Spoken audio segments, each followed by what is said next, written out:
عدنان عادل صاحب، آپ کے سامنے یہ سوال کہ توشہ خانہ میں جو سزائیں سنائی گئیں اور پھر اس کے بعد سائفر کیس میں جو سزائیں سنائی گئیں بانی پی ٹی آئی کو، بشریٰ بی بی کو، شاہ محمود قریشی کو، اس کے بعد آپ سیاسی صورتحال کو کس طرح سے دیکھ رہے ہیں انفولڈ ہوتے ہوئے؟ دیکھیے، یہ بات تو ظاہر ہے کہ بانی پی ٹی آئی کو مائنس ہو گئے ہیں وہ الیکشن کے سین سے، اور یہ بہت پہلے ہی الیکشن کمیشن کا ایک کیس، توہین الیکشن کمیشن کیس میں ہی ان کو سزا ہو چکی تھی تو اور وہ نااہل ہو چکے تھے. لیکن خیال تھا کہ شاید پی ٹی آئی جو ہے وہ الیکشن میں حصہ لے گی، بحیثیت جماعت اس کو مائنس نہیں کیا جائے گا، لیکن اس سے اس کا انتخابی نشان لے لیا گیا. تو اب پی ٹی آئی بھی بحیثیت جماعت تو الیکشن میں حصہ نہیں لے رہی، لیکن ان کے حمایت یافتہ آزاد امیدوار جو ہیں ابھی میدان میں ہیں.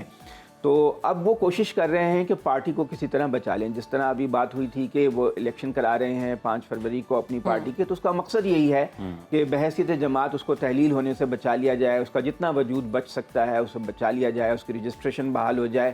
پھر اس کے بعد اگر ان کے حمایت یافتہ آزاد امیدوار جیت جاتے ہیں کسی تعداد میں تو وہ اس میں شامل ہو جائیں، اور پھر اگر مخصوص نشستیں بھی انہیں مل سکیں، جو کہ ایک مشکل بات لگتی ہے، لیکن اگر مل سکیں تو وہ بھی وہ حاصل کر لیں.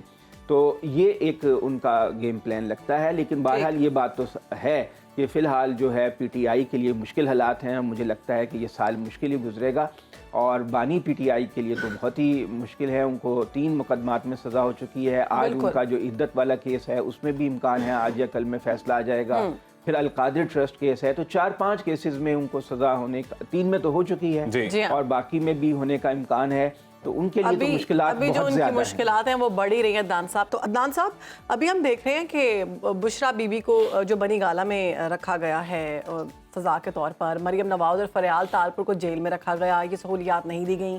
کیا سمجھتے ہیں آپ کہ مریم نواز نے جو تحفظات کا اظہار کیا وہ درست ہیں؟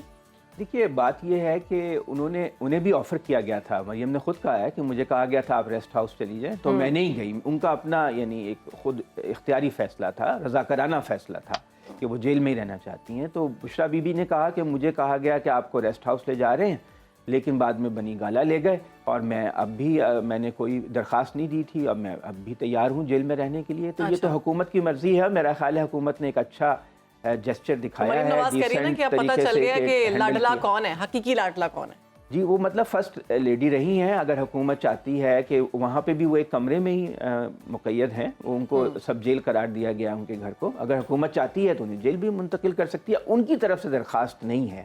بہرحال یہ کہ ایک حکومت کی طرف سے میں سمجھتا ہوں کہ ایک اچھا ڈیسنٹ جسچر ہے. اور جو لوگ بڑے سیاسی عہدوں پہ رہتے ہیں ان پہ کیسز بنتے ہیں. ہمارے ملک میں عموماً وزیر اعظم جو ہیں وہ اقتدار جانے کے بعد ان کے اوپر کیسز بھی بنتے ہیں، جیل بھی ہوتی ہے. بے نظیر بھٹو کے ہوا، آصف زرداری کے ساتھ ہوا، فریال تالپور کے ساتھ ہوا، نواز شریف کے ساتھ ہوا، شہباز شریف کے ساتھ ہوا، مریم کے ساتھ ہوا.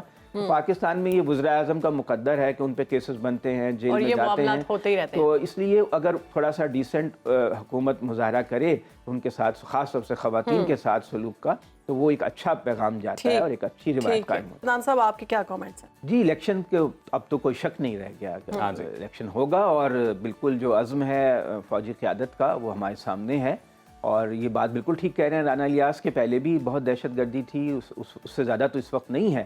لیکن یہ کہ اگر ہم فرض کریں اس کے خطرے سے ڈر کے الیکشن کو ملتوی کیا جاتا ہے، پھر تو ان کے ہاتھوں میں کھیلنے والی بات ہوئی نا کہ ہم ان سے بلیک میل ہو رہے ہیں اور ان کے گیم اس پہ ان کے جال میں پھنس رہے ہیں. تو اسٹیٹ کو یہ عزم تو دکھانا ہے کہ وہ تمام تر مشکلات کے باوجود آگے بڑھ سکتے ہیں. 8 فروری کو ہر حال میں پورے ملک میں تمام صوبوں میں. بہت شکریہ آپ کا عدنان عادل صاحب. عامر الیاس، آپ نے سنو پاکستان کو وقت دیا.